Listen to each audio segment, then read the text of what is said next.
kelenjar korteks adrenal, kelenjar tiroid, eritrosit, dan kelenjar mame. Fungsi utama untuk pembentukan NADPH untuk sintesis asam lemak dan steroid, dan mempertahankan glutation reduksi untuk aktivitas antioksidan. Fungsi kedua, sintesis ribosa untuk membentuk nukleotida dan asam nukleat.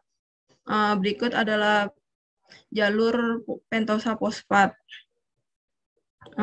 Glikolisis dengan enzim heksokinase menjadi glukosa 6-fosfat dibantu dengan enzim glukosa 6-fosfat dihidrogenasa menjadi 6-fosfogluconolakton dan lalu berubah lagi menjadi 6-fosfogluconat dengan peran NADPH dan enzim laktonase menjadi ribosa 5-fosfat dan melepas CO2. Terus berubah lagi menjadi ribosa 5-fosfat. Ribosa 5-fosfat ini menghasilkan silosa 5-fosfat dan nukleotida koenzim DNA RNA. Lalu glukosa 6-fosfat juga dengan bantuan enzim transketolase menjadi silosa 5-fosfat. Lalu katabolisme. Katabolisme atau pemecahan yang glukosa terpecah-pecah menjadi beberapa jenis. Menjadi cadangan energi dalam bentuk adiposa dan glikogen. Lalu menjadi ribosa 5-fosfat dengan jalur pentosa fosfat. Lalu menjadi pirofat dengan glikolisis. Katabolisme karbohidrat menjadi glikolisis dan glikogenolysis. Yang pertama glikolisis, yaitu pemecahan glukosa 6 karbon menjadi 2 molekul pirofat atau 3 karbon yang terjadi di sitosol. Glikolisis terbagi menjadi 2, yaitu glikolisis aerob dan anaerob. Terus jalur tahapan glikolisis jadi dari glukosa 6-fosfat, terus dipecah-pecah menjadi fosfogliserat, terus ada penambahan fosfat, penambahan fosfat, terus sampai akhirnya menjadi asam pirofat, atau kita bisa singkat reaksi glikolisis menjadi glukosa ditambah 2 ADP ditambah 2 PI menjadi 2 pirofat plus 2 ATP plus 2 H2O. Lalu glikogenolysis merupakan proses pemecahan molekul glikogen menjadi glukosa. Apabila tubuh dalam keadaan lapar dan tidak ada asupan makanan, maka kadar glukosa dalam darah akan menurun. Glukosa diperoleh dengan memecah glikogen menjadi glukosa yang kemudian digunakan untuk energi. Lalu ada glukosa darah. Glukosa darah adalah gula yang terdapat pada darah yang terbentuk dari karbohidrat dalam makanan dan disimpan sebagai glikogen di hati dan otot angka. Sumber glukosa darah dapat didapati dari karbohidrat makanan, glikogenolysis hepar, dan gluconeogenesis. Adapun hormon yang mengatur glukosa darah, yang pertama ada insulin, growth hormone, dan epinefrin. Macam-macam hasil pemeriksaan glukosa darah. Pertama ada glukosa darah sewaktu, yaitu jenis pemeriksaan gula darah kapanpun tanpa memperhatikan waktu maupun kondisi seseorang.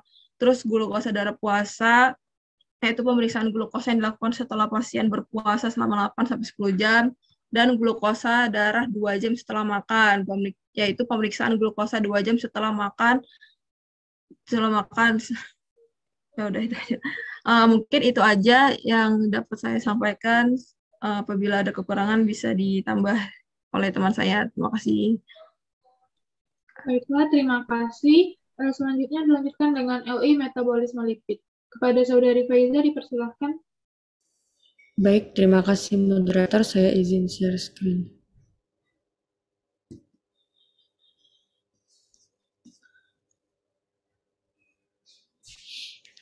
Baiklah, di sini saya akan menjelaskan tentang metabolisme lipid.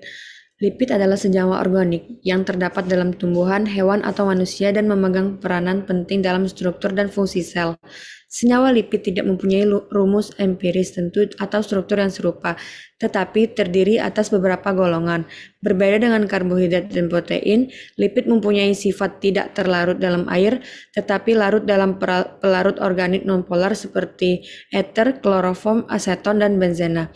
Berdasarkan sifat demikian, lipid dapat diperoleh dengan cara ekstraksi dari jaringan hewan atau tumbuhan menggunakan ether atau pelarut nonpolar lainnya.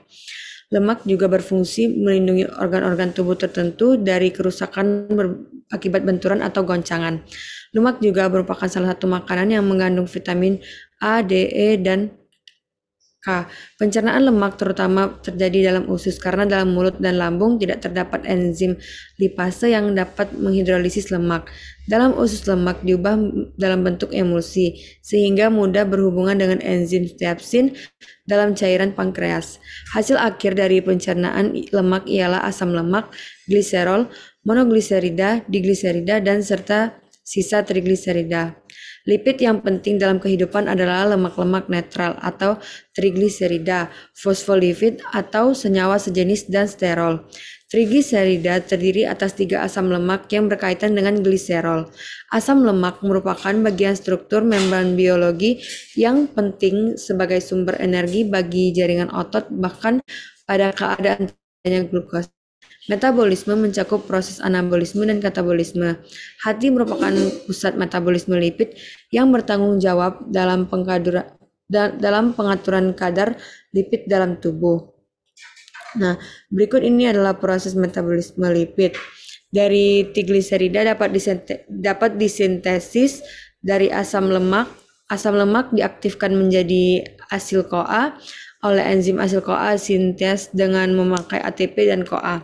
2 molekul asil CoA bergabung dengan gliserol 3-fosfat untuk membentuk 1,2 diagliserol fosfadiafat yang terjadi melalui 2 tindakan, yaitu lipofosfadifat yang dikatalisis oleh gliserol 3 fosfat asil transferase dan kemudian oleh 1 asil gliserol dan 3 fosfat asil transferase.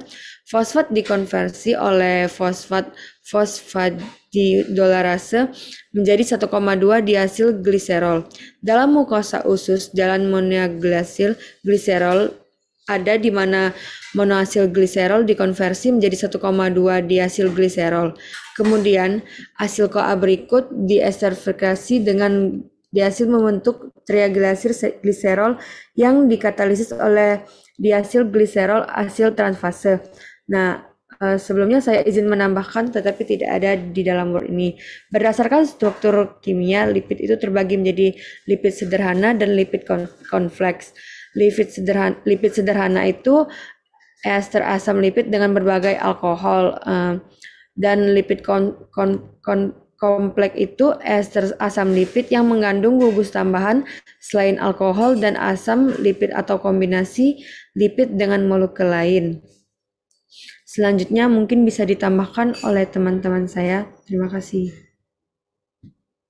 Baiklah, selanjutnya kepada Saudara Immanuel, dipersilakan. Baik, terima kasih moderator. Saya izin share screen.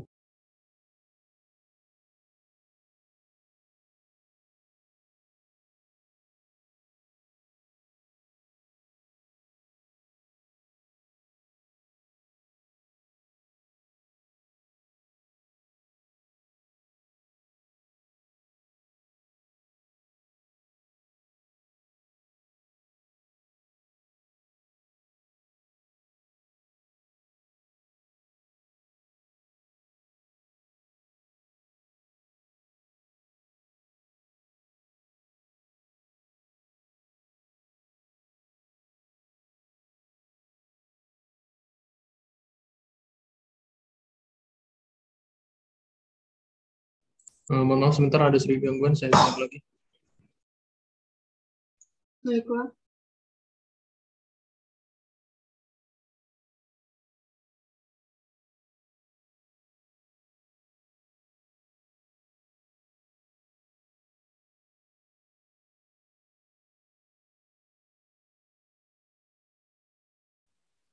Kalau kesulitan, mungkin minta teman yang share screen. Filenya dikirim ke teman aja. Apakah sudah kelihatan? Sudah. Oke. Saya izin menambahkan sedikit tentang metabolisme lipid. Jadi penggunaan lipid yang berlebih harus diimbangi dengan pemberian karbohidrat. Kalau tidak akan terjadi perlemakan hati.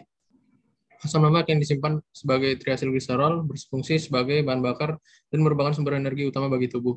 Gliserofosfolipid, sphingolipid yang mengandung asam-asam lemak ester ditemukan di membran dan di dalam lipoprotein darah di antarmuka antara komponen lemak struktur tersebut dengan air di sekelilingnya. Lemak-lemak membran ini membentuk sawar hidrofobik